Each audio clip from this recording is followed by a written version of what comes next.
on en arrive enfin au titrage. Alors le titrage, sachez que ça a énormément évolué ces dernières années. Avant, il y avait 2 modes de titrage dans Avid. Il y avait le Title Tool, il y avait le Marquee Title.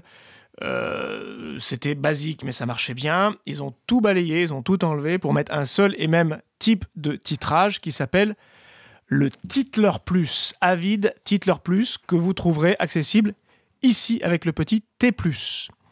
Alors, le secret de la chose.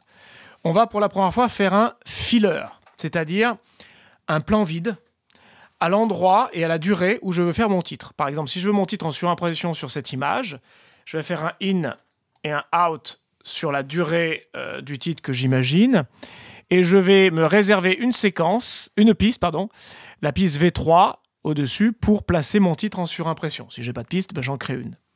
Ça, c'est très important. C'est la base, en fait. On va voir que les titres vont forcément se placer dans des fillers. Donc, je prépare mon filler, de la bonne durée, etc. Je pourrais le changer après, hein, c'est pas un souci, mais je le prépare. Et ensuite, regardez, je vais cliquer sur T pour passer dans un mode spécial, le mode titre. J'ai une fenêtre qui s'ouvre, qui est la fenêtre du Titler Plus. Mais j'ai aussi, regardez, dans mon éditeur d'effets, Avid Titler Plus, avec des réglages comme le background, le foreground et la partie effets. On verra plus tard. Là, pour l'instant, je vais rester sur Avid Titler Plus, ici même. Et vous voyez, j'ai plusieurs outils à gauche. On va commencer par ça. J'ai l'outil T. L'outil T me permet de taper mon texte et de gérer le traitement de texte. L'outil flèche va me permettre de déplacer mon texte. Et j'ai même des outils de création de forme, carré, rond, etc. On verra plus tard. Là, je vais commencer par texte. Et une fois que je suis en mode texte, donc je vais cliquer dans mon image, comme dans un Premiere, et directement, je vais donc taper mon texte. Donc, je vais taper, par exemple, le nom de la comédienne. Voilà. Je peux, à partir de là, évidemment, revenir en mode croix pour pouvoir prendre mon texte et le déplacer où je veux. OK ? Une fois que je suis dans ce mode-là, regardez, je peux jouer sur toute la partie purement traitement de texte, gras, italique, aligné à gauche, aligné à droite, le kerning qui est l'espace entre les lettres, le leading qui est l'espace entre chaque ligne, etc., etc. Je peux jouer évidemment sur la couleur des lettres, ça s'appelle fill. Donc je double-clique sur le carré blanc, je vais choisir un vert du plus bel effet, par exemple. Outline, c'est le contour. Je peux activer le contour, me mettre un contour noir ou d'une autre couleur et jouer ensuite sur sa taille, vous voyez, avec le chiffre juste à droite. L'ombre que je peux générer, à partir de laquelle dont je peux régler l'angle, l'espace par rapport aux lettres, etc. Et puis même frame qui fera une sorte de bandeau. Alors vous allez voir que frame, je ne conseille pas de le faire là, parce que si vous le faites là, vous ne pourrez pas l'animer indépendamment du titrage. Donc je conseille de le faire à part, on verra ça plus tard. Puis après, j'ai les alignements qui sont bien pratiques. Regardez, j'ai aligné à gauche, centré, aligné à droite. J'ai l'alignement, et ça c'est intéressant ici, de la zone de texte verticale et horizontale. C'est ce qui va me permettre vraiment de placer mon titre pile poil au milieu. Et puis j'ai ici les alignements du texte dans la zone de texte. Voilà, pour être sûr d'avoir mon titre parfaitement centré. Ici, a priori, c'est plutôt très bien si mon but c'est de le centrer. Après, évidemment, je peux le mettre où je veux en fonction de ce que je recherche.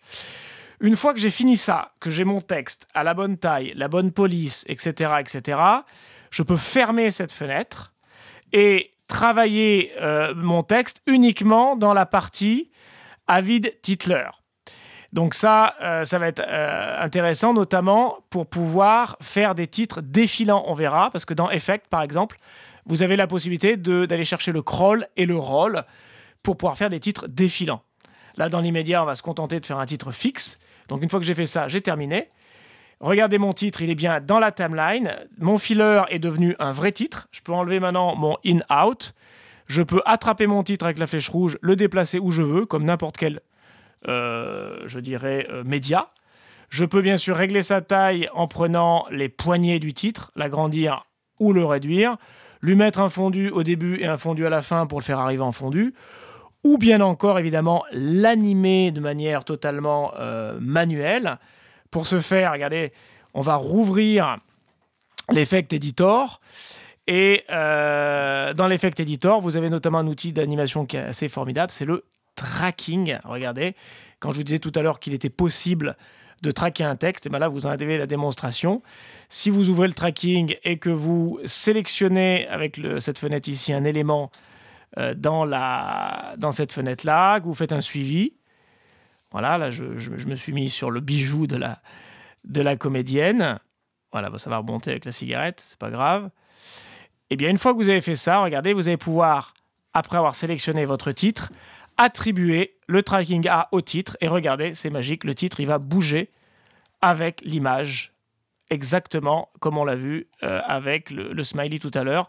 Donc, il y a bien la possibilité assez facilement de taper un titre, de le positionner où on veut et ensuite de le traquer avec l'image en arrière-plan.